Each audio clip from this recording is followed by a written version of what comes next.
3장은 이스라엘 백성들, 그러니까 신명기가 시작되면서 1장부터 3장의 내용은 지금까지 이스라엘이 모압 평지에 이르게 된 40년 가까이의 시간을 정리한 거예요. 여기까지 어떻게 오게 되었는지 정리한 겁니다. 문제는 이제 약속의 땅에 들어가기만 하면 되는 게 아니에요. 하나님께서 약속의 땅에 들어가기 훨씬 전에 율법과 명령이라고 하는, 또는 율법과 규례라고 하는 것은 하나님이 이스라엘 백성들을 출애굽하고 나서 얼마 되지 않을 때에 하나님이 시내산에서 그들에게 하나님의 명령을 주었어요. 그런데 그 명령이 지금 모세가 7절과 8절에서 고백하는 겁니다. 이처럼 위대한 나라가 어디 있고 이처럼 좋은 가르침과 명령을 가진 위대한 나라가 어디 있냐라는 고백이에요. 율법과 명령이 이 죄악된 삶을 살기 원하는 자들에게는 짐이에요. 하나님 말씀대로 살아가는 것이 세상과 맞지 않아요. 과거에는 더했고 애굽은 말할 것도 없죠. 수많은 신들을 섬기며 살아왔어요. 그곳에서, 애굽이라는 나라에서 약 400년 가까이를 살았잖아요. 그러니까 이미 그 애굽의 문화가 그들의 삶이 되어버렸어요. 우상을 섬기는 것이 일상이었고, 하나님은 전혀 생각하지 않았고, 하나님의 말씀과는 전혀 반대되는, 그러니까 세상의 죄악된 삶을 살았던 사람들이에요. 혹이나 요셉을 떠올릴지 모르지만 요셉이 죽고 나서 이미 몇백 년 동안을 그들은 마치 애굽인인 것처럼 살아왔어요. 하나님이 아브라함에게 약속하신 하늘의 땅의 모래와 같고 하늘의 별과 같다, 바다의 모래와 같고 하늘의 별과 같다라고 하는, 같이 될 것이다라고 하는 약속이 서서히 이루어져 가고 있는 것을 보게 돼요. 이제 그러자 애굽 사람들이 두려움을 겪게 되죠. 저들이 수가 많아지므로 반란을 일으켜서 저들이 우리 땅이다, 너희들이 나가라 그러면 우리는 꼼짝없이 여기서 나가야 하니까 그것이 두려워서 저들을 힘으로 굴복시켜서 노예로 삼아버렸어요. 그럼에도 불구하고 이스라엘은 하나님을 찾지 않습니다. 왜 안 찾냐 하면 하나님을 찾을 방법이 없는 거예요. 이미 하나님의 말씀은 아브라함이라고 하는, 자기들이 믿음의 조상이라고 여겨지는 아브라함으로부터 전해받았어요. 근데 이 전해받은 하나님의 말씀이 그들에게 이어지지 않은 거예요. 400년 동안의 이스라엘의 역사가 성경은 침묵 상태라고 했어요. 지금 오늘 말씀에도 보면 하나님을 찾으면 하나님이 마치 기다렸다는 듯이 그들에게 응답하시고 그들이 하나님이 되어주시잖아요. 그 말은 안 찾았다는 얘기예요. 그만큼 하나님에 대한 관심이 없었어요. 그러니까 이것이 남 이야기가 아니라 어쩌면 우리들의 이야기가 될 수 있어요. 우리나라에 복음이 들어온 지 벌써 100년이 훌쩍 넘었어요. 아마 교회라고 하는, 또는 예수님이라고 하는 단어를 못 들어본 사람은 아마 없을 거예요. 정말 산 꼴짜기에서 혼자 전혀 세상과 단절된 상태로 살아가는 사람, 수십 년 동안을 그렇게 살아가는 사람이 아니라면 이 우리나라에 기독교가 들어온 100년 이상 된 그 시간 동안 한 번도 들어보지 못한 사람은 없을 거란 말이죠. 관심이 없는 것 뿐이죠. 근데 이스라엘 백성들은 그것조차 없었단 얘기예요. 하나님을 찾는 방법도, 하나님께 나아갈 생각도 하지 못합니다. 그들이 찾은 것은 어쩌면 유일하신 하나님이 아니라 아브라함을 통해서 주신, 또는 그 중에 몇몇 사람이라도 하나님을 믿는 그 몇 사람의 외침과 부르짖음을 하나님이 들으셨을 가능성도 있어요. 이스라엘 전체가 하나님을 찾았다고 볼 수 없는 거예요. 그 정도의 믿음이 없다고요. 만약에 그랬다면 하나님이 말씀드렸던 것처럼 10가지의 재앙을 이런 식으로 주실 이유는 없어요. 굳이 하나님 마지막 재앙, 장자를 죽이는 재앙, 그 하나만으로도 충분하고, 흑암을 온 세상을 어둡게 만드는 것만으로도 얼마든지 두렵게 만들 수 있어요. 근데 하나님께서 그렇게 하지 않고 10가지라고 하는 재앙을 하나씩 그리고 바로의 마음을 완악하게 해서 고스란히 10개의 재앙을 받아들이도록 하나님께서 하신 이유는 애굽을 심판하기 위함도 있지만 이스라엘 백성들에게 하나님이 정말 살아계신 하나님이냐, 그리고 이 하나님의 능력이 우리가 생각하는 그 이상의 정말 천지를 창조하시고 주관하신 하나님이다라는 걸 보여주는 단편적인 예예요. 그만큼 이스라엘은 하나님을 알지 못해요. 우리나라는 두 번의 큰 어려움이 있었죠. 교회가 사라지고 믿는 자들이 죽임을 당한 두 번의 큰 어려움이 있었어요. 사실은 이 어려움 때문에 한국의 교회가 이만큼 성장하고 또 우리의 신앙이 이렇게 자라났는지도 모르겠어요. 지금 오늘 이스라엘이 이란에 미사일을 쐈어요.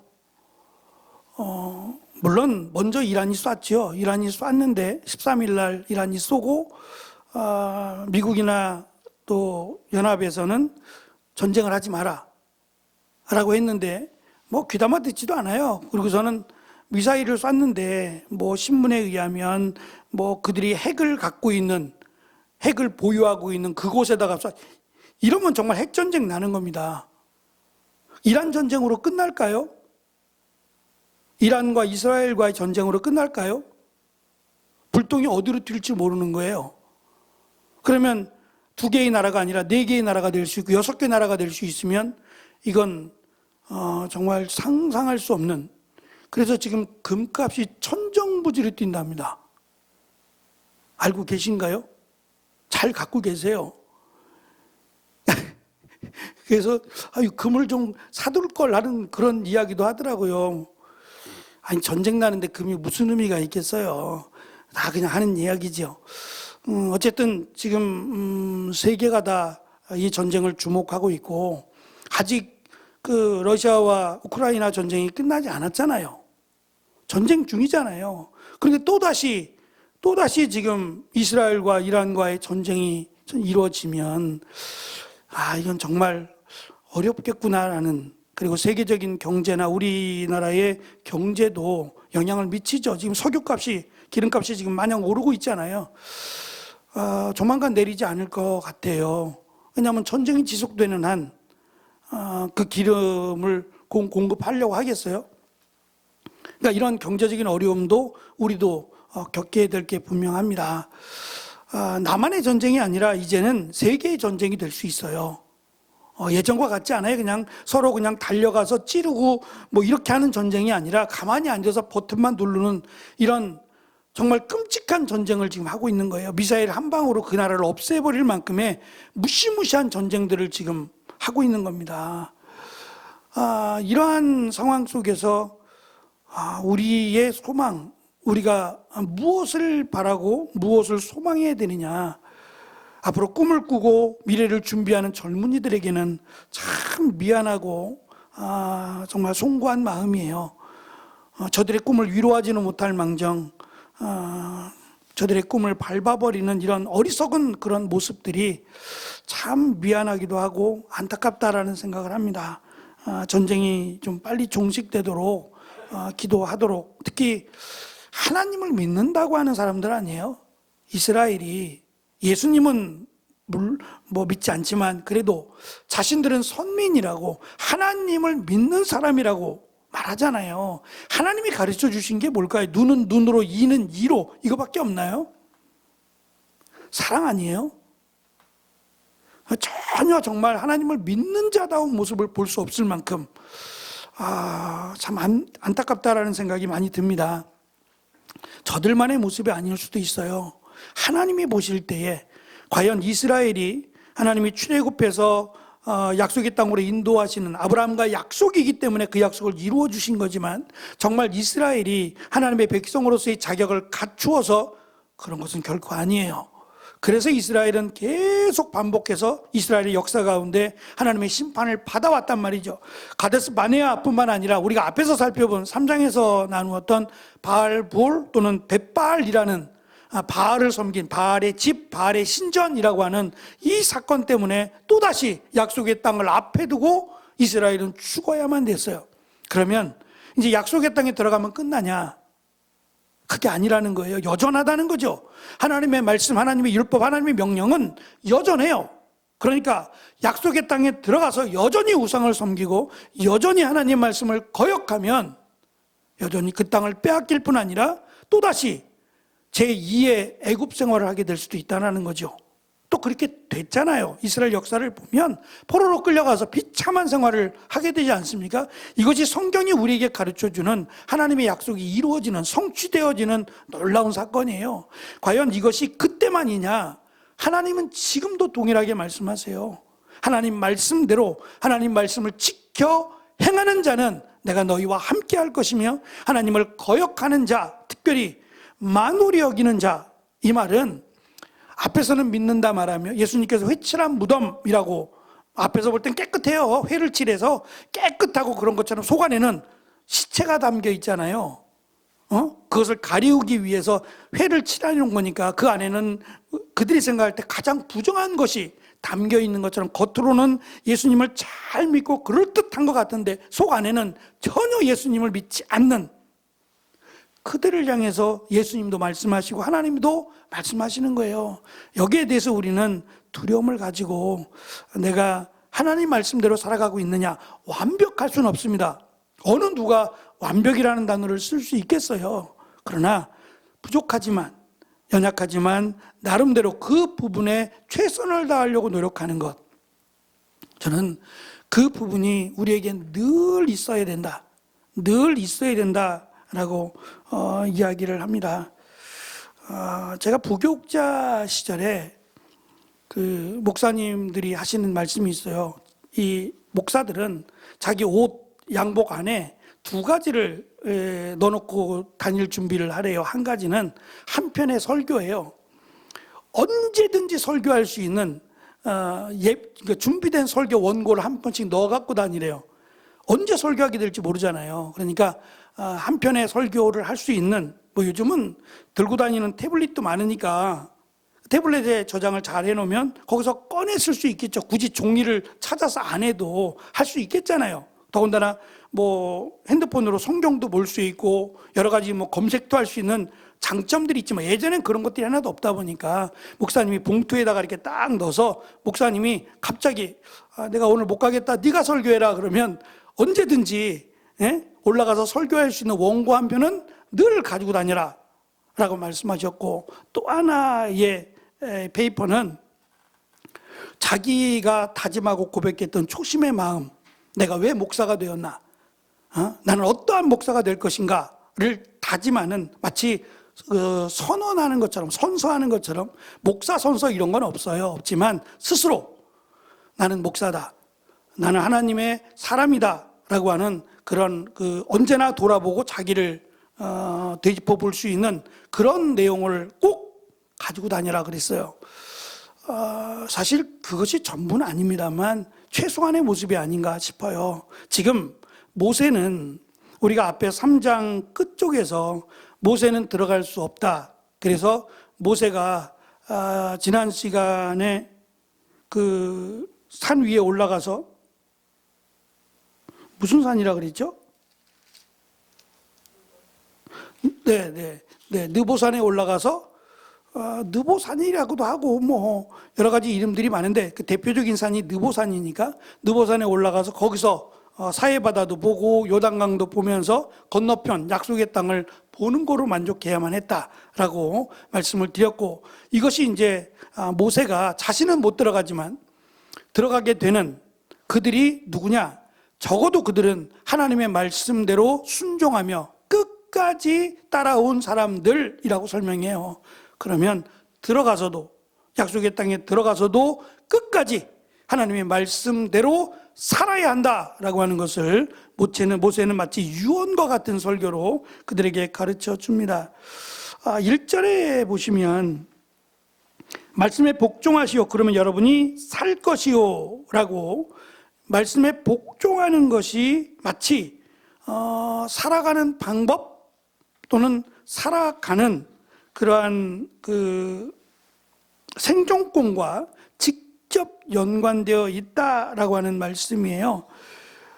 가나안 땅은 분명 하나님이 주시는 선물입니다. 두 번째 단락에 그렇게 썼는데요. 근데 이 선물은 사실 아무에게나 준 건 아니에요. 아무에게나 준 선물은 아니라 아브라함에게 약속하시고 아브라함의 자손들에게 주신 선물이에요.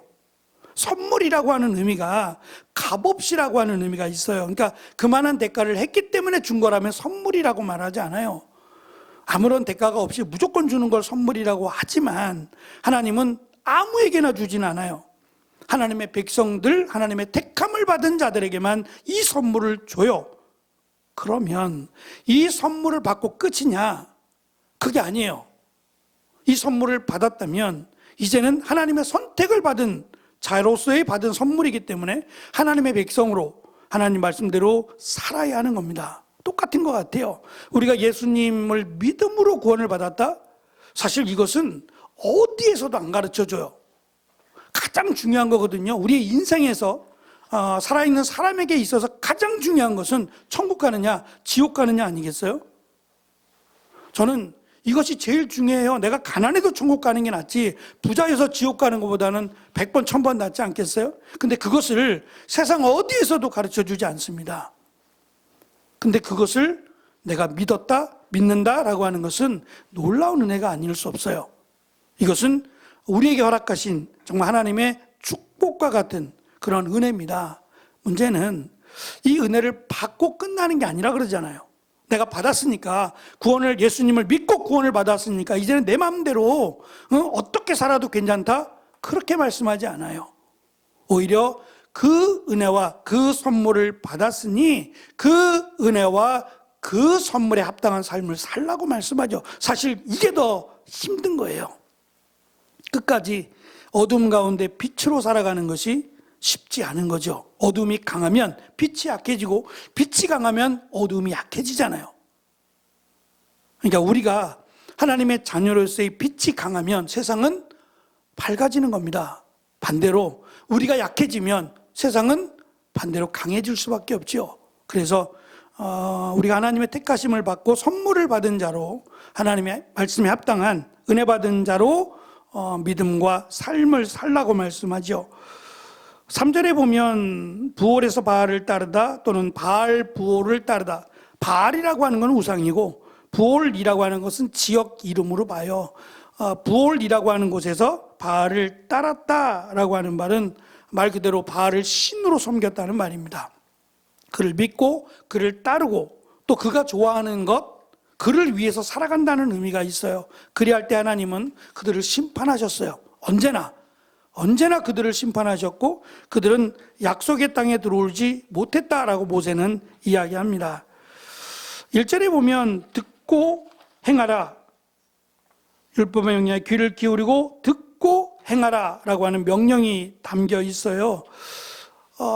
처음에 하나님께서 이스라엘 백성들을 출애굽시킨 이스라엘 백성들에게 하신 첫 번째 명령이 들으랍니다.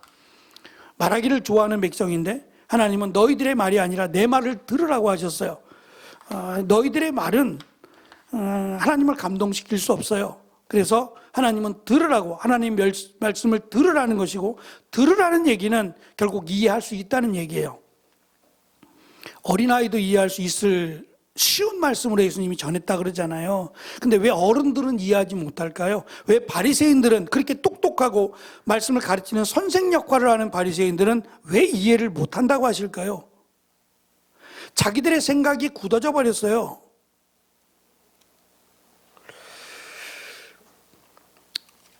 제가 우리 교회 와서 그런 얘기를 들었어요.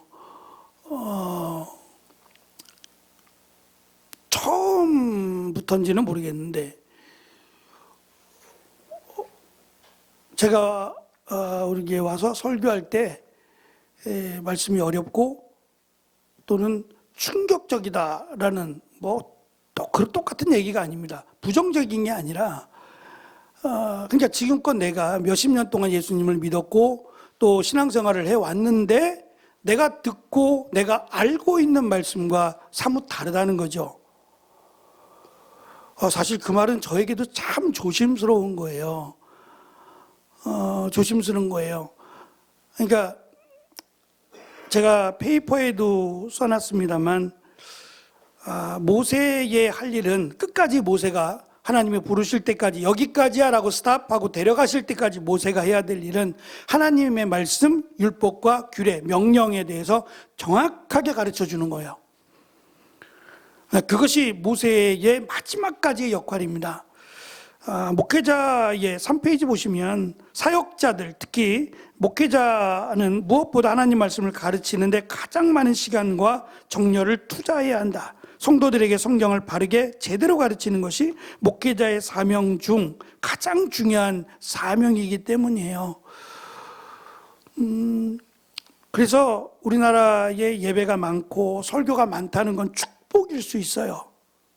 또 반대로 생각하면 너무 많다 보니까 귀한 걸 모를 수도 있어요. 제가 요번에 저희 노예가 화요일 날 정기 노예가 있었어요. 분당에 있는 분당 중앙교회에서 노예가 있었는데 그 목사님이 이제 몇 년 안에 은퇴하세요. 나이가 다 되셔서 몇 년 안에 은퇴하실 텐데 지금도 그런 얘기 하세요. 물론 거기는 교육자가 많아요. 부교육자가 많아서 목사님이 다 설교하는 건 아니에요. 그런데 새벽은 목사님이 하시는 것 같아요. 새벽은 꼭 목사님이 하시고 수요일이나 금요일은 돌아가면서 교육자들이 돌아가면서 훈련도 시켜야 되니까 또 오후 예배도 돌아가면서 하도록 하시더라고요. 주일 오전 예배는 목사님이 하시고 그러니까 목사님 설교가 새벽 설교는 뭐 그렇게 뭐 비중 있게 하시는 것 같지는 않고요. 아무래도 메인은 전교인들이 모이는 오전 예배겠지요. 끝나고 나서 이제 저희 시찰이 몇 명 안 돼요. 시찰 교회가 10교회인데 그 10교회가 다 모일 수는 없고 한 8교회 정도 목사님들이 같이 모여서 끝나고 이제 중국집에서 식사를 하는데 목사님이 그런 얘기 하시더라고요. 지금도 자기는 원고를 쓰신다고 하는데 이게 손으로 쓰시는 건지 타이핑을 하시는 건지는 잘 모르겠어요. 어르신이니까 그래도 뭐 컴퓨터 쓰실 줄 아니까 타이핑을 하시겠다 싶긴 한데 16장을 쓰신대요. A4 용지로 16장이요. 그럼 16장을 한 번에 쓸 수 있느냐? 그건 아니죠. 앉아서 16장을 어떻게 쳐요? 그건 아니에요. 계속해서 또 만들어가고 또 해서 또 만들어가고. 근데 6장이 그럼 최종 원고냐? 그게 아니라는 거예요. 초고가 16장이고 이 16장을 8장으로 줄이고 8장에서 4장으로 줄이고 이 작업을 몇 번에 걸쳐서 일주일 내내 하신대요. 설교는 글쎄요, 그분이 얼마나 하시는지 모르겠어요. 1시간을 하실지 30분을 하실지 모르겠지만 그 30분밖에 안 되는 설교를 위해서 도대체 얼마나 많은 시간을 준비하는 거예요. 사실 목회자에게는 이 설교만큼 부담되는 게 없어요. 즉흥적이 되는 게 아니라면, 즉흥적으로 할 수 있는 게 아니라면 준비해야 되는 거라면 늘 부담이 될 수밖에 없어요. 그래서 설교를 준비한다는 것은 늘 목회자에게는 뭐 저도 마찬가지예요. 그분도 마찬가지인 것처럼 끝날 때까지 다 부담이에요. 어느 누구 하나 쉽다라고 말하시는 분 한 번도 못 뵀어요. 다 부담스럽다고 말씀하세요. 근데 이것이 목회자를 위해서도 너무 좋은 일이고 성도들에게는 말할 것 없지요. 근데 이것이 제대로 되었을 때는 너무도 좋은 거지만 제대로 안 되면요, 이것처럼 나쁜 게 없어요. 잘못된 길로 인도하게 되고 그들을, 성도들을 천국이 아니라 지옥으로 가게 할 수 있는 무서운 도구가 되기도 해요. 그러니까 저는 목사가 성경을 바르게 제대로 가르쳐 주면 누가 와서 설교를 해도 그 설교에 무조건 아멘하지는 않을 거예요. 어느 정도의 분별력을 가질 수 있도록 말씀에 대한 통일성이나 그 말씀의 의미를 가르쳐야 될 사명이 있습니다. 모세가 끝까지 이 일을 감당했다고 보시면 돼요. 제가 전에 있던 교회에서 사실은 이제 교회 행정을 주로 보게 됐어요. 원래는 연구소로 들어갔다가 목사님이 교회 행정을 좀 봐달라 그래서 교회 행정을 보다가 청년부 교육자가 사임을 하면서 그 자리가 비었는데 아무도 가려고 안 하는 거예요. 가면 힘드니까 청년들 데리고 사역하는 게 쉽지 않으니까 잘 안 갈라 그래요. 자기가 맡은 어른들이 더 나니까. 그래 주저주저하고 새로 교육자를 모시고 오기에는 또 어려움이 있고 막 이렇게 그냥 시간을 보내다가 한 2달이 흘러갔어요. 청년들 교육자도 없이 담임 교육자도 없이 2달이 흘러갔어요. 거기에는 이미 우리 애들도 3명이 있잖아요. 아이들을 생각하니까 이건 안 되겠다. 그래서 목사님을 찾아갔어요. 찾아가서 목사님 제가 하겠습니다. 그랬더니 지금도 바쁜데 제가 그 교회에서 사역하면서 거의 집에서 저녁을 먹어본 기억이 없어요. 그만큼 늦게 끝났다는 얘기예요. 보통 8시, 9시, 10시, 늦으면 10시 뭐 꼬박 샌 적도 있으니까 일이 많다는 얘기죠. 근데 그 일을 어떻게 하겠느냐 그래서 해보겠습니다. 도저히 못하면 제가 또 말씀을 드리겠습니다. 이대로 놔둘 수는 없었어요. 그렇게 해서 딱 1년을 맡았어요. 그때 저는 한 3년을 생각하고 시작을 했는데 1년 됐을 때에 이제 목사님이 은퇴도 있고 여러 가지 이제 복잡한 상황이 생겨서 이제 그만하라고 저한테 말씀을 하셨어요. 근데 그 1년 동안 중에 잠깐 아이들을 가르쳤는데 이제 인원이 많다 보니까 한 100명 되니까 이게 제가 일일이 가르칠 수 있는 건 안 돼요. 틀을 잡아주는 역할을 했는데 3년을 생각하고 준비한 거였는데 1년만 했으니 뭐가 되겠어요. 하다가 만 느낌이었고 그냥 맛만 보다가 끝났는데 그 가운데 전에 다녔던 청년 중에 하나가 인터콥이라고 혹시 들어보셨어요? 이게 지금 2단에 걸린 거예요. 2단 시비가 있는 건데 인터콥은 교육자가 없어요. 사역자가 없고 목사가 없어요. 평신도 사역자라 그래요. 평신도를 사역자로 세워서 그들을 그냥 선교지에 떨고 놔요. 너 이스라엘 가. 그리고 훈련시켜서 선교사로 가면 뭘 해야 되는지 어떻게 해야 되는지 아무것도 지원하지 않아요. 아무것도 지원하지 않고 이스라엘로 그냥 보내버려요. 그럼 얘가 가서 이스라엘에서 스스로 일하면서 선교사를 하는 거예요. 성경적이라고 생각하세요? 어떻게 생각하세요? 선교사님들이 힘든 일을 교육도 안 받고 선교사 훈련도 안 받고 너는 선교사, 평신도 선교사야 라고 해서 그냥 떨궈놔요. 아무것도 후원하지 않고 네가 알아서 돌아오려면 네가 알아서 돌아오고 하나님이 너와 함께 하실 거야. 하나님이 너에게 능력 주시면 얼마든지 감당할 수 있을 거야. 성경이 이렇게 기록되어 있나요? 이렇게 하라고 말하나요? 아니죠. 그럴듯해 보이고 아주 드라마틱해요. 막 스파크터클하고 막 긴장의 시간이잖아요. 죽을 수 있는 그런 여건들 가운데 성령의 능력을 구하고 은혜를 구해야 된다? 은혜 당연히 구해야 되죠. 아무것도 없는데요. 그래서 문제가 많아요. 신학도 문제가 많고 그래서 이단으로 정죄가 되었고 근데 여기에 얘가 빠졌어요. 얘는 선교에 관심이 많은데 교회가 선교에 너무 뜨뜻미지근하다, 적극적이지 않다. 얘는 또 그런 걸 좋아하나 봐요. 그래서 직접 자기가 해야 된다는 식으로 거기에 빠져버렸어요. 그리고 얼마 전인가 저는 이제 가끔 얼굴만 한번 봤어요. 친구들이 교회를 나오니까 이게 소개해줘서 얼굴만 간혹 봤는데 거기에 인터콥에 있는 애하고 결혼을 했어요. 결혼해가지고 둘이 같이 나갔어요. 그래갖고 사진을 저한테 보내왔어요. 거기서 찍은 사진을. 이렇게 저렇게 선교 보고를 하고 선교사님이 저한테 보내는 것처럼 선교 보고를 하고 계좌번호 보내주고 기도 제목 몇 가지 해가지고 답을 안 했어요. 뭐라고 답을 해야 돼요? 하나님의 은혜가 너와 함께 하길 바란다고요? 어떻게 답을 해야 돼요? 제가 이야기했어요. 여기 인터콥이다. 여기 잘못된 데다 나와라. 근데 자기는 아니래요. 여기가 옳은 데래요. 그럼 우리가 잘못된 거예요? 우리가 문제가 많은 거예요? 참, 얘 인생을 어떻게 누가 책임질 거예요? 인터콥에서 책임지나요? 이런 끔찍한 일들이 신앙이라는 이유 하나만으로 한 아이의 인생을 이렇게 망가뜨려버리는 이런 일들이 없도록 목회자들이나 교회가 더 정신 차리고 가르쳐야 되겠다라는 생각을 가져봤습니다. 하나님께서 지금 모세를 통해 하나님의 명령을 듣고 행하라 라고 하신 것은 이해할 수 있다는 거예요. 들으면 뭔지 안다는 거예요. 무조건적인 순종을 요구하실 때도 있어요. 그러나 이해를 못하는 건 아니에요. 이해는 하는데 이해가 안 되는 거죠. 그러더라도 하나님의 명령이니까 순종하는 거지, 내가 한마디도 이해할 수 없는 언어가 다르거나 그런 건 아니라는 거예요. 그래서 들으라가 먼저예요. 그리고 내가 그것을 순종하기 버겁고 힘들겠지만 순종하라 라고 하는 것이 하나님의 명령이었어요. 그때만이 아니라 저는 지금도 마찬가지라고 생각해요. 하나님을 믿는, 예수님을 믿는 자로 살아가는 것, 저는 결코 쉽지 않다고 봐요.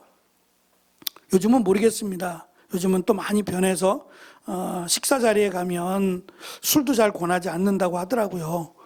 예전 같으면 교회 다닙니다. 그러면 교회 다니는 사람이 술 안 마시는 사람이 어디 있어? 다 마시더만.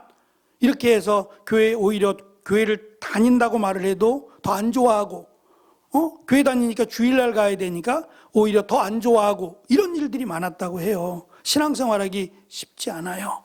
그럼에도 불구하고 내가 신앙을 포기해야 되냐 아니면 직장을 포기해야 되냐, 저에게 그렇게 물어보는 친구들이 있었어요.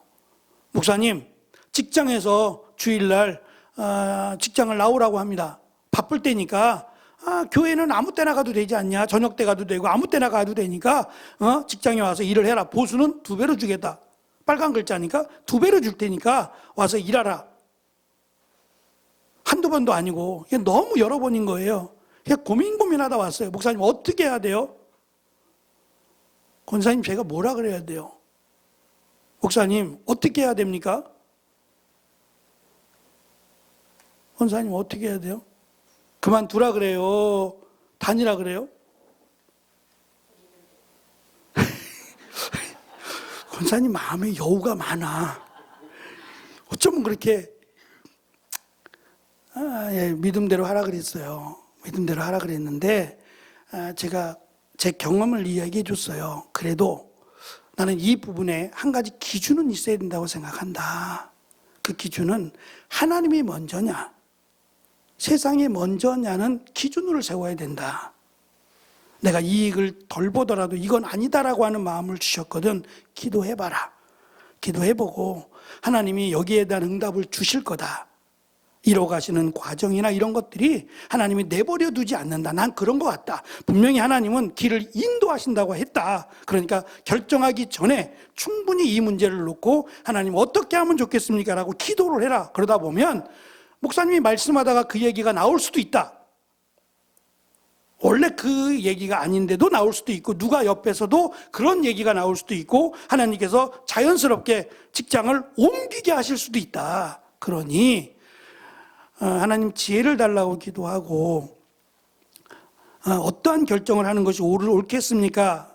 라고 하는 기도를 시작해라. 그리고 너의 마음속에 하나님 말씀하시면 내가 순종하겠습니다 라고 하는 믿음을 달라고 기도하고, 하나님이 먼저 우선이 될 수 있도록 마음을 정하라고 해줬어요. 하나님께서 이스라엘 백성들에게 원하시는 것은 막연하지 않아요. 막연하지 않습니다. 반드시 하나님은 이스라엘 백성들을 축복하기를 원하시고 그들에게 더 좋은 것을 주시기 원하세요. 그게 보통 우리가 비유적으로 설명할 때 아버지의 마음 아니에요? 내가 좀 덜 먹어도 자녀에게는 좋은 거 주고 싶지 않으세요? 다 마찬가지예요. 세상적인 부모도 그러할진데 하나님은 우리에게 더 좋은 걸 주기를 원하신다고요. 문제는 하나님의 백성으로 살아가기를 원하시는데 그것을 거절한단 말이에요. 보이지 않는다고 해서. 그래서 하나님을 믿을 수 있도록 하나님의 말씀을 자주 들려줘야 된다. 자주 이스라엘 백성들에게 들려주도록 명령하셨다는 겁니다. 율법대로 산다는 것, 3페이지 맨 밑에 줄에 있습니다. 율법대로 산다는 것은 결코 쉬운 일이 아니므로 가나안에 입성하면 이스라엘은 더 긴장하고 살아야 합니다. 모세는 이 같은 의도를 표현하기 위해서 5절을 보라라고 하는 명령어로 시작을 합니다. 이스라엘이 가나안에 입성하여 율법을 준수하고 살아가면 세상 사람들은 그들을 부러워할 것이다 라고 말씀하셨어요. 왜냐하면 잘 되거든요. 이스라엘 백성들이 하는 일이 형통하고 잘 되거든요. 그래서 부러워할 것이다. 모세는 이스라엘이 율법에 순종하며 산다는 것이 결코 짐이 아니라 그들이 상상하고 누릴 수 있는 최고의 특권, 다시 말하면 하나님의 인도하심과 보호하심을 경험할 수 있는 최적의 장소가 될 것임을 말씀하셨어요. 성경은 이 부분을 하나님이 자자손손 천대까지 이르러 축복하시겠다라고 하는 약속으로 더해 주셨어요. 근데 천대는 고사하고 몇 대가 못 가서 망하는 경우를 우리는 많이 봤어요. 7절에 보시면 백성들이 전적으로 하나님의 말씀에 순종하여 의로운 사회를 만들면 하나님의 임재가 그들 가운데 함께 하실 것인데 그 가장 큰 축복이 하나님이 함께 하심이에요. 하나님이 이스라엘 백성들이 죄를 행하고 우상을 섬길 때에 하나님이 내가 너희와 함께 하지 않겠다 그랬어요. 이것이 어쩌면 이스라엘 백성들이 원하던 마음이에요. 우리 마음대로 하게끔, 하나님이 귀찮아서 우리와 함께 하지 않았으면 좋겠다. 근데 그걸 모르는 거예요. 하나님이 함께하지 않으면 어떻게 되는지를 모르는 거죠. 함께하지만 않는 게 아니라 하나님의 보호하심과 도우심이 없다면 이스라엘은 정말 아무것도 아니었어요. 그 주변의 적들이 얼마나 강하겠어요. 우리가 사사기를 통해서 너무 쉽게 무너지는 걸 봤죠. 이스라엘 백성들이 유목민들한테도 넘어져서 어려움을 겪고 암몬이나 모압이나 블레셋이나 그 주변 국가들에게 다 노리개감밖에 안 되잖아요. 그게 현실이에요. 그게 맞다고요. 근데 하나님이 함께 하시니까 그들이 그냥 다 나가 떨어지는 이런 놀라운 역사가 있는 거예요. 이것이 그들에게만이 아니라 지금 우리에게도 있단 말입니다. 하나님은 그때나 지금이나 동일하게 살아계신 하나님이시잖아요. 그러니까 이들에게만 주신 말씀이 아니라 지금 나에게, 우리에게도 주시는 말씀이다 라고 생각하고 믿음 가운데 하나님을 온전히 믿는 믿음대로 말씀 가운데 살아가는 우리가 되어지기를 축원합니다. 기도하겠습니다.